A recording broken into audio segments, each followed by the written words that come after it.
A ver, imaginemos por un momento la siguiente escena. Alguien decide cruzar medio continente sudamericano. Y estamos hablando de la década de los 60. Ujú. Lo hace sin internet, o sea, sin contactos previos, sin un teléfono móvil en el bolsillo y, básicamente, arriesgando todos sus ahorros. Sí, una locura. Totalmente. Y no lo hace para traficar con nada ilegal, ni para buscar oro, sino para contrabandear un único disco de vinilo. Fíjate qué imagen. Es brutal. Pues hoy, en nuestro análisis a fondo, tenemos sobre la mesa una pila fascinante de apuntes históricos, crónicas urbanos y testimonios sobre la vibrante cultura del movimiento sonidero en México. Que es un tema apasionante, la verdad. Lo es.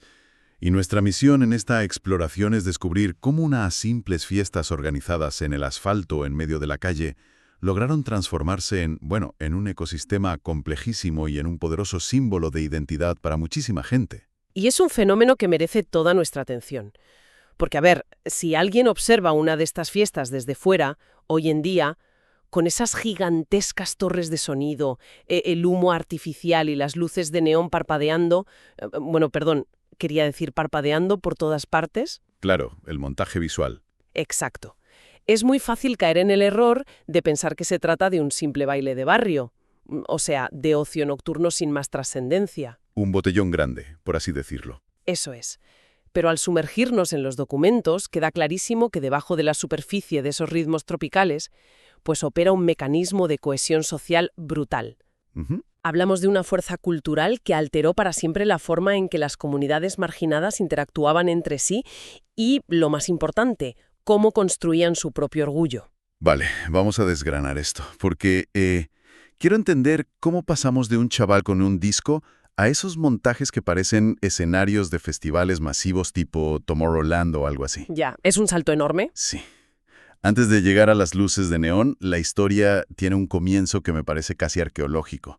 Los documentos que tenemos nos sitúan a finales de los años 50, cogiendo verdadera tracción en los 60s y 70s. Ujú. Y no en los grandes y elegantes salones de baile del centro de la Ciudad de México, sino en las calles de barrios populares. Lugares como Tepito, El Peñón de los Baños, San Juan de Aragón. Que son zonas clave. Sí, sí. Y para quien no tenga el contexto geográfico, estamos hablando de zonas históricamente estigmatizadas, o sea, barrios obreros, de comercio informal, lugares muy duros donde la cultura oficial simplemente no llegaba. Y esa exclusión es la clave de todo, de hecho. Las grandes discográficas y los circuitos de entretenimiento formales ignoraban sistemáticamente a estos sectores de la población. Claro, no eran su público objetivo. Exactamente.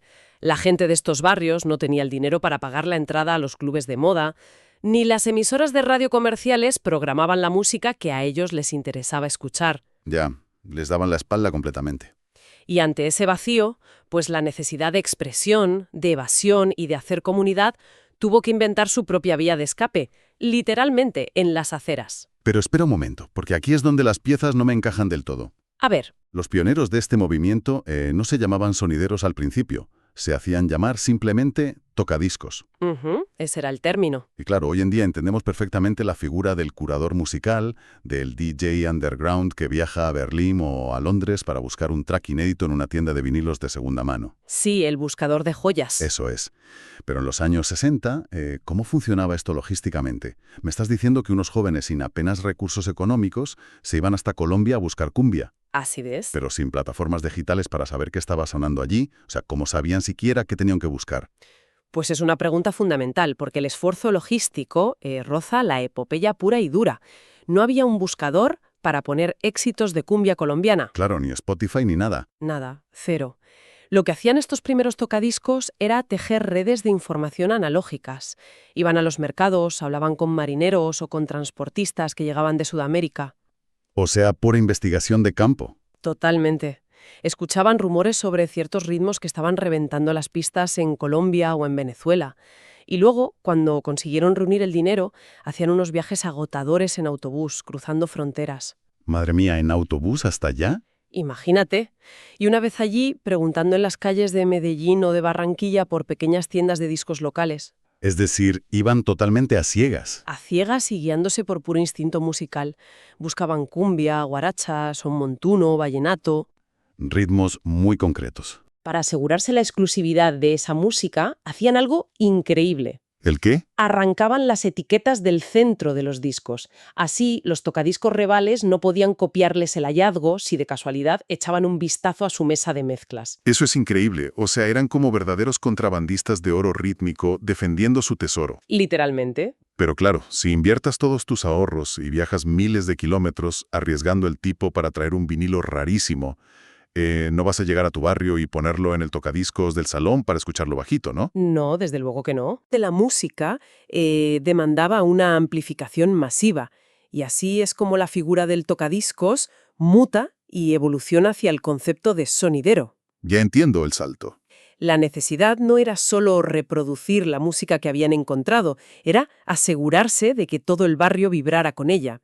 Y lo digo en un sentido estrictamente físico, o sea, querían que el bajo golpeara en el pecho de la gente a 3 calles de distancia. Lo cual nos lleva a la anatomía de estas fiestas, porque aquí la estépica juega un papel enorme según los apuntes. Empezaron a construir verdaderos muros. Sí, impresionantes. Y uso la palabra muro literalmente, estructuras de 3 o 4 metros de altura hechas de altavoces apilados, que por cierto me parece fascinante que allí los llamen bocinas. Tiene mucho encanto. Sí, el término es muy de allí, los muros de bocinas. Pues esos muros se complementaban con sistemas de iluminación caseros, cables cruzando las calles de lado a lado, focos de colores, o sea, era como montar un faro en medio de la oscuridad del barrio para decir, oye, aquí estamos. Y fíjate en un detalle técnico crucial, que se deriva de esos enormes muros de sonido. A ver, Al apilar tantos altavoces y crear estas estructuras titánicas, la cabina donde estaba el sonidero, la persona que ponía los discos, pues quedaba visualmente oculta. anda, es verdad. Claro, la multitud que estaba en la calle bailando ya no podía ver a la persona que estaba controlando la fiesta. El creador de toda esa atmósfera había desaparecido detrás de su propia creación arquitectónica. Ah, claro, claro. Y si estás escondido detrás de una tonelada de madera y de altavoces, ¿cómo reclamas tu protagonismo? Supongo que de ahí nace la necesidad del micrófono, ¿no? Esa es precisamente la chispa. El micrófono surge como una herramienta para que el sonidero recupere su presencia visual. Bueno, sonora más bien, para dirigir la energía de la masa desde las sombras. Tiene sentido. Pero lo que comenzó como una simple forma de animar la pista o de presentarse y decir el nombre de la canción, rápidamente se transformó en algo muchísimo más profundo y complejo. Pues aquí es donde se pone realmente interesante, porque he visto videos y he escuchado grabaciones de estas fiestas preparando el tema y el tipo del micrófono no se calla nunca, literalmente. Es una locura, ¿verdad? Sí, sí, la música suena de fondo y él habla por encima todo el rato, con una voz que tiene muchísimo eco, un efecto súper característico. El famoso delay. Exacto. Y no está diciendo cosas aleatorias para animar y ya está. Está mandando saludos incesantemente. En plan, un saludo para la familia Ramírez, un saludo para la banda de la calle Peralvillo. Así es. Y claro, al ver esto, me hizo pensar que ese micrófono funcionaba exactamente como una red social analógica, pero en vivo y en directo. Oye, la analogía de la red social es perfecta. Pensemos en cómo operaba esto mecánicamente, en plena fiesta. A ver, cuéntame. En medio de una calle atestada, con cientos o incluso miles de personas bailando, la gente escribía mensajes en pequeños trozos de papel. ¿En papel? Sí, en servilletas, en cajetillas de tabaco vacías, en lo que pillaran. Esos papeles viajaban de mano en mano por encima de las cabezas de la multitud, sudados, arrugados, hasta llegar a la cabina del sonidero. ¿Qué imagen más peliculera? Totalmente. Él los abría y a través de miles de vatios de potencia leía tu nombre o el de tu familia para que todo el barrio, pero todo el barrio, lo escuchara. Pero, a ver, ¿por qué era tan importante que dijeran tu nombre? Quiero decir, tú estás ahí en la calle para bailar, para pasarlo bien. ¿Qué cambiaba exactamente que el sonidero te mencionara por encima de un vallenato? Pues lo fascinante aquí es que cambiaba absolutamente todo, porque se trata de un tema de estatus y de validación social. Vale. Recordemos el contexto del que hablábamos antes. Hablamos de personas que vivían en los márgenes de la ciudad y del sistema. Los medios de comunicación del país nunca, jamás, iban a hablar de ellos, a menos que fuera en la sección de sucesos. Claro, siempre por algo malo. Exacto. El gobierno los ignoraba. La cultura oficial de los salones de baile los despreciaba. Básicamente, eran invisibles para la sociedad. Ya veo por dónde vas. Entonces, cuando el sonidero, que era la figura de máxima autoridad en ese evento, pronunciaba tu nombre con ese eco estruendoso, de repente te sacaba de la invisibilidad, te estaba otorgando una existencia oficial dentro de tu comunidad. O sea, un reconocimiento público brutal. Sí, escuchar tu nombre saliendo de esos altavoces gigantes era el mayor símbolo de prestigio social que podías alcanzar esa noche en tu barrio. Me vuela la cabeza, de verdad. Es decir, la pista de baile dejaba de ser un trozo de asfalto cerrado al tráfico y se convertía en un refugio, en un espacio seguro de pertenencia comunitaria. Los saludos forjaban la identidad de la propia calle. Esa es la esencia pura del movimiento. Pero, claro, una energía social tan potente, un sentido de pertenencia tan brutal, pues no es algo que puedas contener eternamente en unas pocas calles del centro de la capital mexicana. Inevitablemente, creo yo, este movimiento tenía que desbordarse. Y vaya si se desbordó. El fenómeno siguió de manera natural las rutas migratorias internas del país. A medida que la gente se mudaba por motivos de trabajo o por la familia, se llevaban consigo toda esta cultura sonidera. Como una semilla, ¿no? Exacto.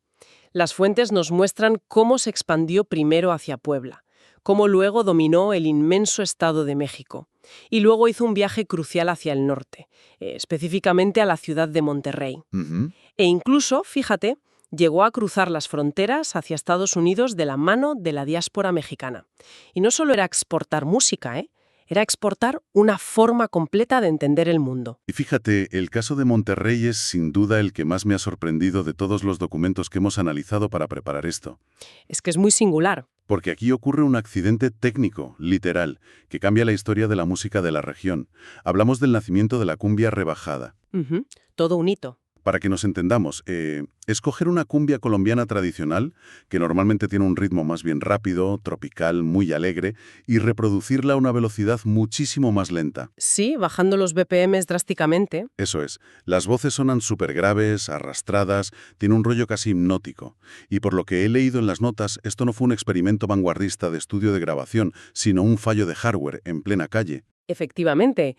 La historia oral del movimiento cuenta que uno de los sonideros pioneros allí en Monterrey estaba en plena fiesta cuando, de repente, el motor de su tocadiscos se sobrecalentó. Vaya momento de pánico. O quizás hubo una caída de tensión en la precaria instalación eléctrica de la calle, que era muy común. El caso es que el plato empezó a girar más lento. ¿Y qué hizo? Pues en lugar de parar la música, pedir disculpas y arreglarlo, dejó que el vinilo siguiera sonando a esa velocidad ralentizada.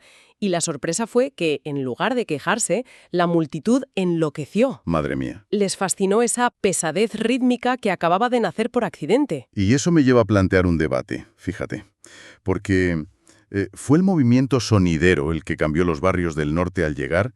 ¿O fueron los barrios del norte los que obligaron al movimiento a mutar para sobrevivir allí? Es una pregunta excelente. Es que Monterrey es una ciudad hiperindustrial, muy calurosa, con un ritmo de vida muy distinto al del centro del país.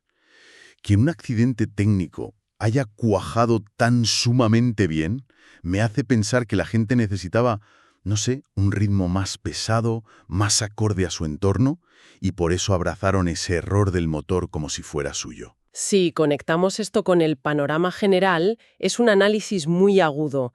Las prácticas culturales nunca son estáticas, o sea, son organismos vivos que se adaptan al entorno en el que se implantan. Totalmente. La cumbia rebajada es un caso de estudio perfecto de apropiación cultural, pero espontánea y orgánica.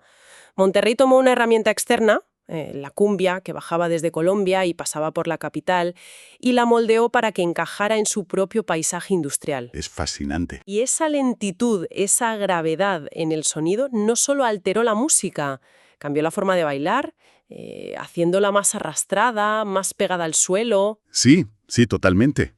Y cambió incluso la forma de caminar y la moda urbana de los jóvenes. Empezaron a usar ropa más holgada, un peinado muy específico con flequillos largos, una jerga propia. Los famosos colombianos. Exacto. Toda una subcultura juvenil, los cholombianos. Nació literalmente de un motor de tocadiscos estropeado. Es que es fascinante cómo un simple cambio en las revoluciones de un vinilo de 33 a, no sé, a muchas menos, puede derivar en un movimiento social y estético completo. Lo cual nos demuestra una vez más la enorme plasticidad de la cultura de barrio. El sonidero aportó el lienzo y la pintura, por así decirlo, pero cada ciudad, cada región pintó su propio cuadro encima. Claro. Y esta resiliencia, esta capacidad de adaptación tan brutal es lo que ha permitido al movimiento sobrevivir década tras década, superando todo tipo de estigmas y prejuicios hasta llegar al momento histórico en el que nos encontramos hoy en día. Y vaya momento, ¿eh? Porque el viaje de todo esto es digno de un guión de cine. De ser chavales marginados, estigmatizados por la sociedad bien pensante, montando fiestas casi clandestinas en la calle por la noche, huyendo a veces de la policía porque, claro, no tenían permisos. A la actualidad. Hoy, la cultura sonidera ha sido declarada oficialmente Patrimonio Cultural Inmaterial de la Ciudad de México. O sea, las instituciones, los políticos, han firmado papeles reconociendo su enorme valor histórico y social para la ciudad. Entonces, ¿qué significa todo esto realmente? Pues significa un triunfo monumental, sin duda alguna. Es el reconocimiento oficial de que la historia de la ciudad sencillamente no se entiende sin las bandas sonoras que emanaron de sus muros de bocinas. Ya, es ponerlos en los libros de historia. Se reconoce al fin que no eran simples fiestas de borrachera, sino espacios de cohesión social vitales. Sin embargo, y esto plantea una pregunta importante, y es algo que los propios actores del movimiento discuten mucho. Esta institucionalización trae consigo una especie de espada de doble filo. Ah, sí. ¿En qué sentido? O sea, ¿qué peligro puede haber en que te reconozcan oficialmente y te den una medalla, por así decirlo? Pues el peligro de la domesticación. Uf, vale. Cuando una cultura que nació puramente de la resistencia de la calle, del sudor y de la rebeldía, es absorbida por las instituciones y etiquetada con un lacito como patrimonio, pues corre el riesgo inmenso de convertirse en una pieza de museo. Claro, le quitan las garras. Exacto, en una postal turística inofensiva para los visitantes. El gran reto para los sonideros hoy en día, o sea, para las nuevas generaciones, es cómo aceptar ese respeto histórico y esa protección que se la merecen sin perder la esencia cruda del barrio. Ya. ¿Cómo sigues siendo la voz genuina de los marginados cuando el propio gobierno te invita a tocar en los festivales oficiales y te pone una alfombra roja? Es complicado. Claro. Es el riesgo evidente de perder el filo. Si la magia original venía de buscar algo inalcanzable, de esa odisea, y de reunirse en la clandestinidad de una calle sin asfaltar, cuando te dan el escenario principal de la ciudad con todas las medidas de seguridad, pues la dinámica cambia por completo, queramos o no. Inevitablemente. Aún así, yo creo que mientras la gente siga pasando esos papelitos sudados con saludos y el bajo siga haciendo vibrar los cristales de las casas de un barrio obrero, creo que el alma de las calles resiste. Estoy convencida de que sí.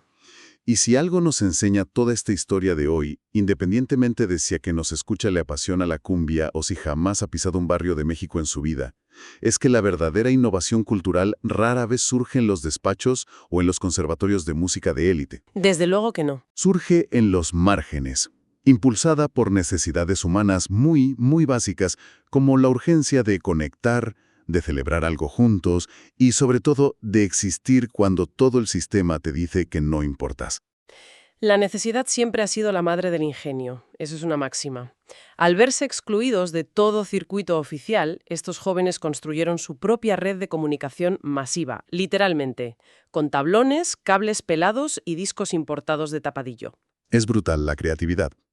Resolvieron un problema gigantesco de exclusión social utilizando pura tecnología rudimentaria, pero combinada con un profundísimo conocimiento de las necesidades emocionales de su comunidad. Y eso nos deja con una idea muy provocadora para reflexionar ahora que terminamos el análisis de hoy. Hemos hablado largo y tendido de que el núcleo original del sonidero era la odisea física. O sea, el sudor de viajar a Colombia en autobús, el peso de construir esos muros de sonido enormes y la necesidad ineludible de reunirse físicamente en la calle para escuchar algo que no existía en ningún otro lugar. ¿El cuerpo a cuerpo? Exacto. Pero hoy vivimos en un mundo hiperconectado. Para cualquiera de las personas que nos está escuchando, cualquier rareza musical, la cumbia más oscura de los años 60 editada en un pueblo pequeñito de Colombia, pues está a 3 clics de distancia en un ordenador o en el móvil. Totalmente cierto. Entonces, la pregunta es, ¿Dónde reside hoy la magia y el verdadero valor de la música? De descubrir música cuando el esfuerzo ya no consiste en cruzar un continente entero, sino simplemente en teclear un par de palabras en una barra de búsqueda. Es algo en lo que pensar seriamente la próxima vez que veamos a un grupo de chavales compartiendo música en un parque, o cuando veamos las luces de neón parpadeando a lo lejos en una noche de fiesta cualquiera.